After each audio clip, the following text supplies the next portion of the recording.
folks, Professor K here. So you might notice that my scene looks a little bit different today. We are not in an Adobe program. Amazing. You'll also notice my BFF, my camera here. This is actually the camera that I usually use to record myself. But today we're going to do something a little bit different. I thought since this week's break week and maybe we could start taking a look at logos next week and, how do we create great logos? I thought I would show you some of my personal process around how I get media into Illustrator and Photoshop and do my own hand lettering. So some of you will know that my degree is actually in fine arts. And so I'm going to introduce you to some of my fine arts tools today. And on the screen here, you'll see that these are my real hands working here. So you'll get to see everything along the way. So a couple things I'll point out first here. First of all, we have this lovely blue line pencil here. This is a trick I learned in my comics and lettering class. What blue line does is it allows you to sketch out everything in blue lines, quote unquote. And then what you do is you use your brush and your ink here. So these are my two BFFs, India ink and my brush here. And what you can do is you can kind of use the brush to go ahead and draw in your lines. So this is how traditional comics work is done. You use your blue lines first, and then you use your India ink. The reason why you do that is because remember how we were playing with channels in Photoshop and taking a look at which types of light you could remove, and you could remove certain colors. Remember those like red, green, and blue channels? You can use that same trick in hand lettering and inking to remove the blue lines. So it makes it really easy to clean up your work. However, the problem with these blue lines, this pencil, if you'll notice here, is I've got 0.5 millimeters here. And unfortunately, I am constantly losing my mechanical pencil. So here is my 0.7 millimeter, not terribly in focus. I've got the focus on here so that you can see everything a little bit better, but I'm constantly losing the mechanical pencil that goes with this here. So that's not useful. That's not going to work at all. Unfortunately, we are going to be sticking with the tried and true method of plain old mechanical pencils here. I'm also going to introduce you to a couple of my paper tools here. So here is a typical watercolor A5 sketchbook pad. What's important here is the paper weight and texture. So when I open this up, take a look, notice the tooth of this versus the look of this grid paper here I have below. This is much thicker. If I take a look at this here and I kind of, let's see if I can position this to the camera so you can see it. See how nice and thick that is? Whereas if you take a look at this grid paper here, I love the grid paper, but this is like a papery onion in comparison. It's like nothing. It's so fine. So when you're doing hand lettering and inking, this watercolor paper is going to be your friend. When you're doing really technical work, this grid paper is going to be your friend.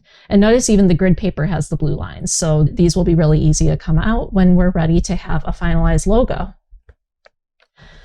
Over here to help me draw some lines, I've got my handy dandy line drawer. I forget what this thing is called.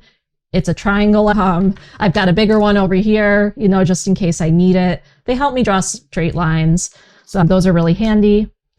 And then finally, I have this. This is a type ruler.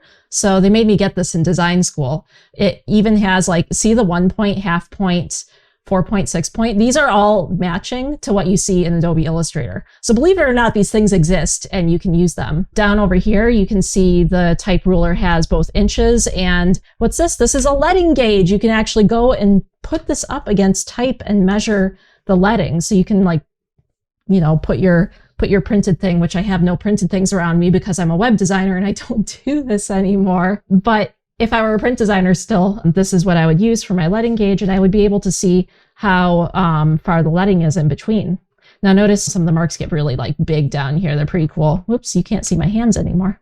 So down in here, the marks are a lot larger than the ones up here, which are a bit smaller. Point size samples, you can see that each of these has different point size. So remember how I said that 20 point size is really big when you go to print it? This is literally what 20 point size looks like when you go to print it. It's to scale. And so here, down here is 10 point for body copy. And so remember in that first project where I was like, hey, take your body copy down to 10 points. This mental scale is in my brain now. So if you ever feel like having one of these, it's kind of neat. I'm not going to really use it too much today, but I thought it was kind of an interesting piece of design information just to give you a sense of what's going on. Oh, hey, check this out. Look at this. This is fun. Remember that unit I keep telling you to ignore, picas? Look, it's a pica scale.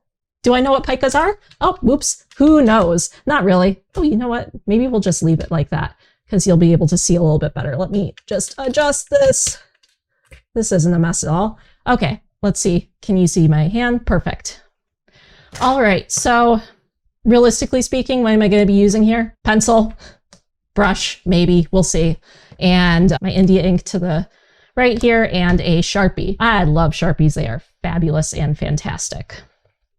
So my logo, I'm going to try and make an alternative clothing logo. And I'm just going to start by sketching out some of my ideas. And I'm going to do this on this paper here. So taking a look at this, I'm just going to pause here for a moment and think, what do I want this to really look like? All right, so that was a lovely pause. I've also adjusted this a little bit so you can see it better. And I think I just want something, I'm just going to start sketching out some ideas here. You know, I think I want kind of like a badge type logo. And when I think about my hand lettering, I want it to be kind of like at an angle. And I think the company name I want is like Rebel, but it's going to be like Bell with 2 E's. In fact, it's like the Nerf gun because I'm terribly unoriginal with these things, but this is just a class. So that's why I can do these things. And if I think about how I want my type to flow together, I might want like a really big R. And now, no, maybe I want cursive. Maybe I want a script here, right? So I started with not cursive here. I started with thinking of maybe like a sans serif, but I'm kind of digging the way this script looks here, especially with hand lettering. So let me just try that again. Draw a rough circle here. And I'm just going to think, okay, here, this might be an R. You know, what do I want to do with the R here? Maybe I want to do like a kind of dip and this kind of thing. You know, that looks like an F, so I'm like, that's out. Maybe I will just stick with this and kind of go this way and just get a rough idea going here. And my goal isn't to get this perfect because this is not going to scan well. I'm probably going to redo this when I get further up and in. But I do want to figure out what types of flourishes I want in the type. So like, do I want the R to wrap around? Do I want this to do anything? I don't know. Like, I haven't quite figured it out yet. Oh, maybe this could be like a moon. That would be really cool. So if I'm thinking like an alternate or an alter gothy brand of things, you know. And again, I'm going to be honest here. I haven't done the research to properly make a logo here. I haven't done any competitive analysis. I haven't done half the stuff I'm asking you to do. I'm just playing with type ideas here. And that's because the reason I'm making this video is to give you an idea of how to do this type of work yourself if you're interested. And I'm attempting to do it before class starts, so we'll see how that goes. All right, so let's say I really like this kind of moon type deal here. And I need something circular. That's what I need. What do I have around me? So I've got off camera here. I'm going to do some really weird reaching so that you can get a nice perfect circle. I'm just grabbing whatever's around me to trace. So this is, ooh, it smells like Christmas. That's because this is coming off a candle.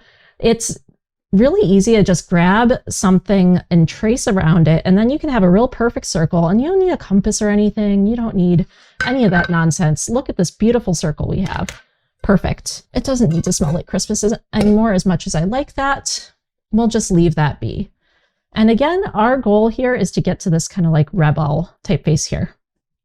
So roughly speaking, if I look at this, I want, and I'm kind of comparing these two, I want probably, let's get these closer to each other here. I want this area up here to be showing. And so this will be like my, it's not the ascender height. It's not the X height. It's the cap height. That's what it is. Remember all those type things I'm always telling you to remember and I say I never remember? That's because it's true. I never remember them. And I'm going to kind of go here and just sketch this out. And notice that one of the things that I'm doing here is I'm making this area a little bit larger than this area. So just to show you a bit closer look here, I'm deliberately making this height taller than this height, or let's do it this way, this height smaller than this height. And the reason why is because that'll give it a really nice sense of depth. It's kind of like that foreshortening. If you ever want to watch what I watched when I was a kid, go look up Mark Kistler, and he's like all about foreshortening, and he'll teach you all these tricks in fine art and drawing. Now let's draw out our X heights and our kind of baseline and descenders here. So for an X height, I'm going to think about, I want something relatively high to keep it modern. So I'm going to put that X height over here. And then I want this, I think I want most of my baseline to sit just above this. And now I need to think about my spacing. R-E, I'll just write this out up here. R-E-B-E-L-L-E. So that's the characters I have to plan for in here. 1, 2, 3, 4, 5, 6, 7. And the R is going to be pretty big. So let's just sketch out, again, keeping it real loose, the R. And I'm not even going to strictly stick to my X height here, I don't think. I don't know, we'll see. So there's my R, and then let's just do E, B, E, L, L, E. I'm kind of digging that. I like the movement of the type. This baseline isn't sitting straight, and in fact, I've gone entirely off track in terms of my baseline, but I think that might be okay. I might be fine with that. So at this point, what I want to do, and again, I'm just doing this in the interest of time because I've got 15 minutes before class starts. Let's see if I can get you a decent logo in 15 minutes. It's a challenge, right? So I'm going to try hand lettering, and before I get into lettering, I'm going to make sure that all my characters have roughly the same width and the kerning feels good. So I want the spacing between each of these. Again, it doesn't have to be perfect, but I want things to feel relatively good, because what I'm about to do is I'm about to go in and finalize the inks on these. And when I do that, if I don't get it right the first time, then I got to re-ink everything all over again, and that's just no good. So what I'm doing here is I am just outlining this just a little bit more, kind of sketching it in. And I want to make sure that all the spacing feels really even, that my bounciness is really even in its bounciness. And one thing you'll notice, one thing that I originally sketched this over here, but I'm kind of nudging it over a little bit, it's because I'm noticing the spacing here and here. So I actually want this E to fall a little bit more over here so that this space and this space are equal. You're also going to notice the width of the E. E, this one should be just a little bit wider. I'm just noticing all throughout here that consistency. We'll add flourishes later. This is really to rough out things, because we can continue to refine this in Illustrator. You know, it doesn't have to be perfect. It should be readable, however. Now I don't know how I want to handle this R yet. Let's see.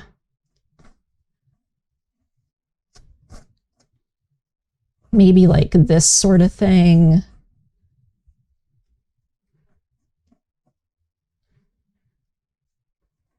I don't know if this is actually going to be readable. I'm not really going to know until I ink it out, I don't think. So this one's going to be a little risky for me, but I'm going to try it out and see. Like I said, you can always go back and redo it. All right, so let's ink this out. I'm going to focus on these sort of, ooh, I'm getting the pencil on my hand here. I'm going to focus on these letters first. I'm going to grab my India ink. Make sure you shake it first. You could do this with pen too, but brush and ink is going to have a much more natural feel. Oh, if you can ever get it open, you can tell it's been a while since I've manually inked something. Oh my gosh, gross. Normally ink doesn't crack up like that, but that's what happens when you go to art school and become a web designer, is your tools get all neglected. All right, so let's position that here. I'm going to just carefully, I'll show up here what I'm doing. I'm going to carefully dip in. I'm going to try not to dip too far. And I just want to get this in focus a little bit more, about 1/3 to 1/2 of my brush inked here. My goal is to have this so that when maybe I'll even get a little bit more than that. Ooh, it's like kind of chunky.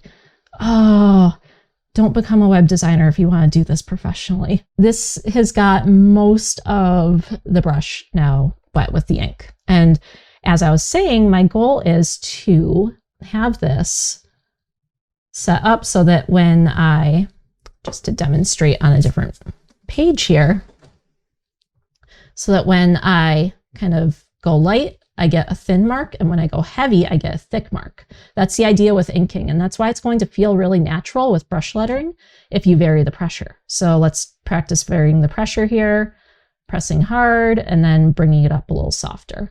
I'm a little out of practice, you can see, but the basic ideas still work. So bring it up, kind of go in.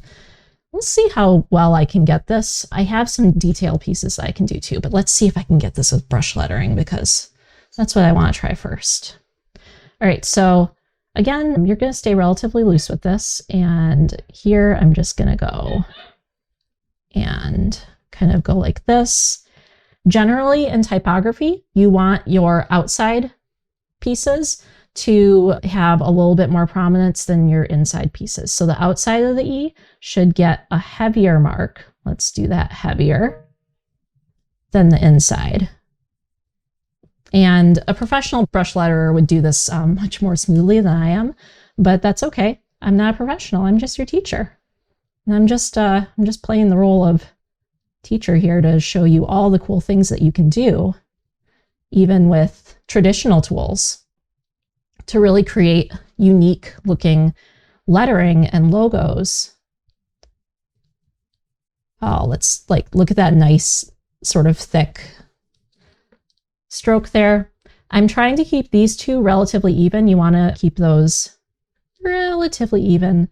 And generally speaking, the bottoms are going to have a little bit more weight than the tops. So this top of the B is going to be a really delicate line. I'm going to make it as delicate as I can. Delicate, delicate, delicate. Very nice. All right, we're doing good. We're doing good, and I have 10 minutes to finish this lettering. Never set yourself up to do hand lettering right before trying to teach a class. It's terribly stressful, but also really relaxing because hand lettering is generally a really relaxing thing. All right, so thick, thick, thick, thick, thick. Oh, and I can see here that I'm going to need to clean this up. See how the whole of this E is like way, way different than that? That's going to come out in the logo feeling really weird. And it's because I made this a little thicker. I could try to even that out a bit up here and make these outer strokes a little bit more dramatic. I'm kind of liking the look of that, so I am going to do that, but I'm just going to kind of keep note of it. Whoops. And you know what? Like I said, if you don't get it perfect, it's fine because you can always fix this in Illustrator. But what I'm going to do is I'm going to do my very best. Okay, so up on the L, up, up, up, up, up, up, up, up, up. And I'm just going to go a little bit above that B to give it that movement. Coming back down, thick, thick, thick, thick, thick, thick, thick. Oh, and I can see where I'm going to need to come back in and adjust this. Here, this is coming up too close to that L. It's not going to be readable at small sizes, so that's not going to make a good logo. But that's okay. Draft, draft, draft. That's what we are focusing on today. Now, the more you hand letter like this, the more natural the strokes become. And that's why you're not seeing like these don't feel very natural. I have some practice with this, but it's been a long time. So I'm going to just continue on and pop up with the E and back down. I think really good hand letterers do this all in one stroke, but I am not a very good hand letterer. But nobody says you have to be perfect, you know, even your teacher. All right, so here we go. I've got Rebel mostly in here, and now I just need to focus on this R. I'm not going to be too picky about this. I'm just going to go for it. Sometimes you got to take risks. So today I'm going to take a risk and I'm going to go for it. I'm just going to go whoof and create this nice kind of big, thick stroke here. And I am going to continue going down, and I want this to be really, really thick, really thick. So I'm really pressing down, kind of maxing out my brush here to give it that like strong feel. And I want that around the bowl, the edge of this R. Here, I'm going to try not connecting the top. I'm interested to see what that looks like. So, oh, look at this. Ooh, look at this texture. Now, you might be tempted to get rid of this kind of texture in your logo, in your hand lettering. I'm going to leave it there because I'm going for an alt look. So I can always clean this up later, but I can't get the texture back if I take it out now.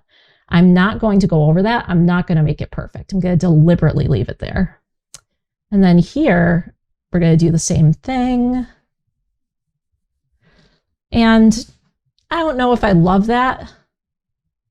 I kind of wish I could do it over. But what I could do is, it kind of feels like there's a little bit of an empty space here. I could just kind of add this little nugget in here and just see how I like it. I'm going to add a few little details up here. All right, so now what I want to contrast this is a really clean line around the moon. And now if I had my tools set up properly, which I don't because I haven't done this in a long time, I would have a place to put my brush here, but unfortunately I do not. So what I'm going to do is I'm going to close up my India ink. This is not a good time for India ink anymore. You don't want to use India ink for anything, or brushes, anything where you want a really clean line. So I'm going to put that aside. And instead, what I'm going to do is I'm going to bring out my Sharpie. And the reason why is because a Sharpie is going to have a relatively thick point, but it's also going to have a really consistent point. Now, watch, you can't see it here, but this ink is still drying. So like kind of look to the side like this and watch for ink drying, because I don't want to smear this. I don't want to smear this hard work I just did. And what I'm going to do is very, very gently, I'm even like, if I had more time, I'd just let this dry just to be sure, but I'm going to actually avoid the edge, the very edge of the thing here. And I'm just gonna go in here. I'm again not going to connect directly to the letters. And I want to just do that because I want to leave myself a little bit of wiggle room to bring up this letter if I want, and to not have to kind of work around that in Illustrator. I want to see how I like it first. So I'm continuing down. Again, I'm layering, I'm adding some texture here by not going over this kind of big line here. And this is where all the things that you learn in art school, remember how, I don't know if anybody's told you this when you were little.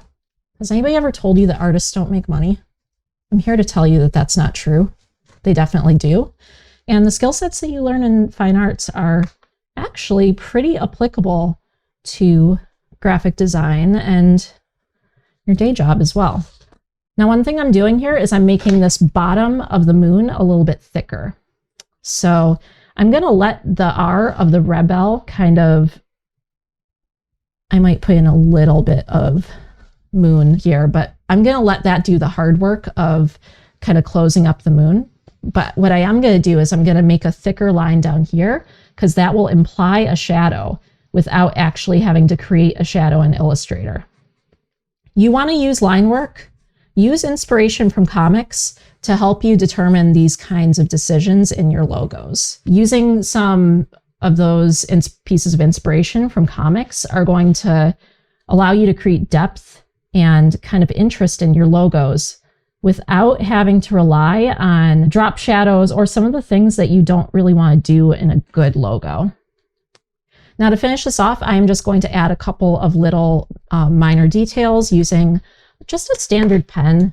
And I'm noticing that I've just gotten ink all over my table right before class. So to finish this up in the final moments before we head to class, I am just going to add a couple of little illustrations to my moon here. You know how moons always, oh my gosh, look at this. I just got ink on my hand here. So that's why I said always be checking so that you don't accidentally ruin your hard work. So this is looking pretty good. I might in Illustrator add more of these little kind of nuggets, but generally speaking, this is looking like a moon. And I think once I add the color to it, it will work really well. So next video, I'm going to show you how I'm going to trace over this and get this into Illustrator and make it an actual real logo that you could use on a product or on a piece of clothing. I'll see you later.